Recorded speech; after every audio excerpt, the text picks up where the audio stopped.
You're listening to The Moose and the Loose, your 10 minutes action-packed financial podcast with your host, Mike Yahoo.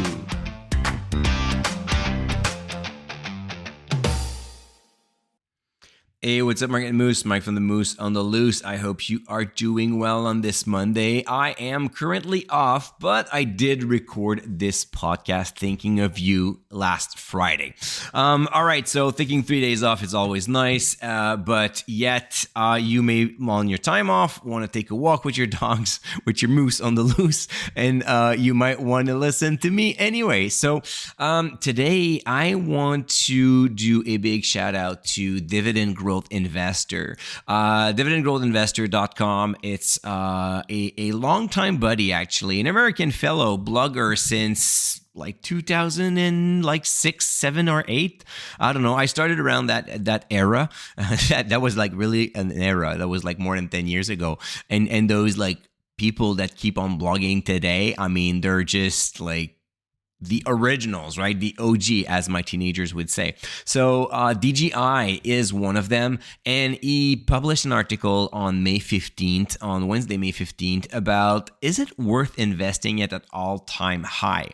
And while I obviously agree with him, because I always keep telling you to stay invested, and I always keep telling you the best timing to invest was yesterday, the second best is today.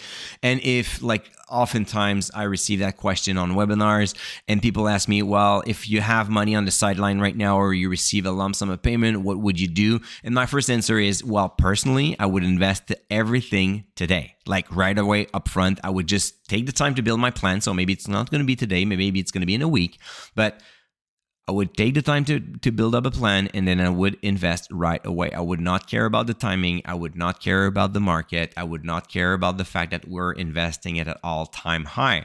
And from my experience, it has been a major player, actually the best decision of my life. I did that in 2017. The market was overvalued. I received my pension plan from National Bank. I invested all, and it was the best timing ever to invest it, because going forward, the market did only one thing, well, actually two things. It did fluctuate, but it always went up. So even after the short bear market of 2018, even after the major crash of the COVID, like looking at the bottom of the market each time, my account never went below the investment account. And if I had put money on the side waiting for the best time to invest, which is quite relative and almost impossible to determine. And if you're telling me that you do, well, that means that you knew that during the bear market of 2018, the best day to invest was on Boxing Day. Yeah, December 26th. And you obviously knew that. I mean, you had that reflection during the holidays, and after Christmas, you woke up, you put all your money on the 26th, and that was the bottom of the market. Of course, everybody did that and knew that. If you waited until January, you already missed like 10-15% return on like over 2-3 weeks. So just to show you how it's almost impossible to catch it. But then, going back to my good friend DGI, he published that article and pulled out a study done by JP Morgan. And it's even better when you go past the feeling, past like general literature, but then you have a graph showing you exactly what's going on if you invest on the very highest bay possible. And the study went from 1988 all the way up to 2020. So, I mean, we do have a lot of market fluctuation over there. Some market crash, the financial crisis was there.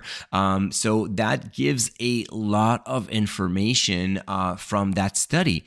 And what they did is they made the comparison day for days. So between someone that would invest in the S&P 500 at any random day, like any random day between 1988 till 2020. So that's a pretty wide range. And then they would calculate the returns between any day for 1 year, 3 years, and 5 years.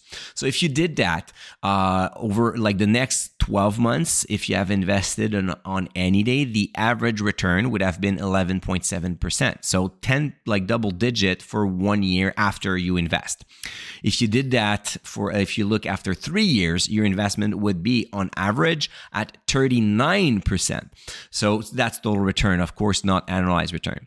And then if you look at the 5 years, so any day you invest in 1988, so 5 years later in 93, you look at your portfolio, and on average, you would have generated 71%. So overall, you can say easily double-digit returns for 1 year, 3 years, and 5 years if you invested on any day between that period of time, which is 22 years. So we could probably say that it's relatively stable and reliable, right?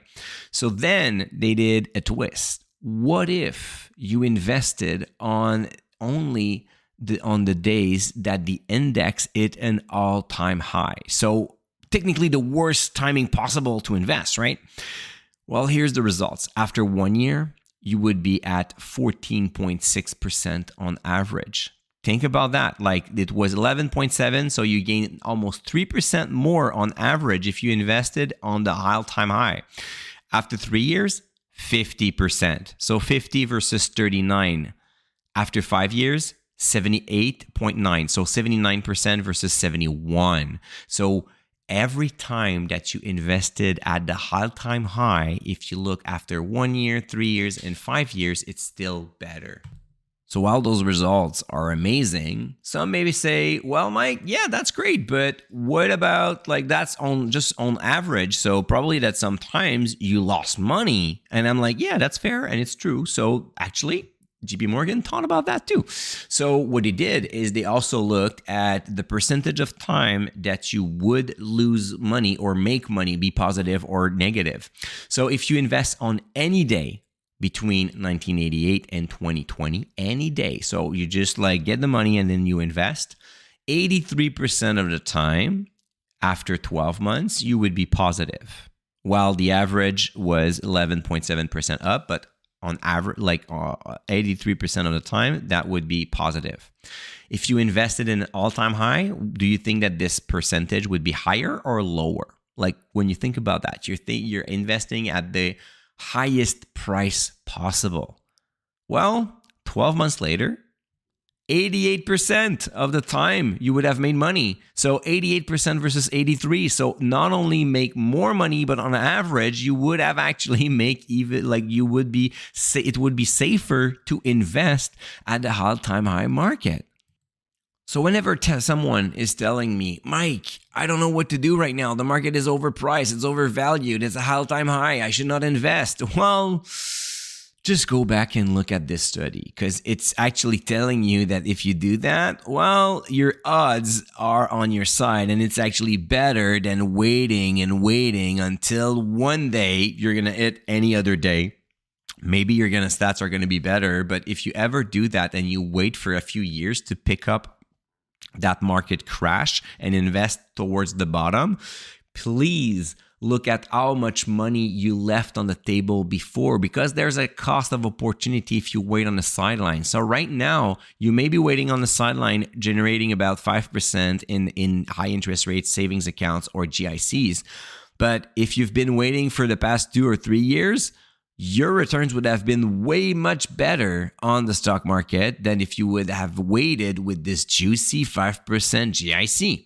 So maybe it's good for you, but that's not a matter of market timing. It's a matter of asset allocation. So if you like to have fixed income, there's nothing against that, but you have to keep them regardless of what's going on in the market and regardless if the fixed income is paying you or not. That's part of a strategy, global strategy, not part of like, oh, I'm going to time the market. So long story short, my dear Moose, is stay invested. All right, guys, we're going to talk again tomorrow. And until then, well, you know what to do. So, all right, take good care and we're going to talk on Tuesday. Cheers. Hey, welcome to the disclaimer. If you're listening to The Moose and the Loose, you cannot really expect me to give you buy or sell recommendation or financial advice, right? You're here for fun, you're here for information and some entertainment. But I am not your financial advisor, I am not your broker, so therefore I'm not liable if you're losing money after listening to the podcast. If you're looking for some advice, go see a professional. If not, you can enjoy the show and do your due diligence after it.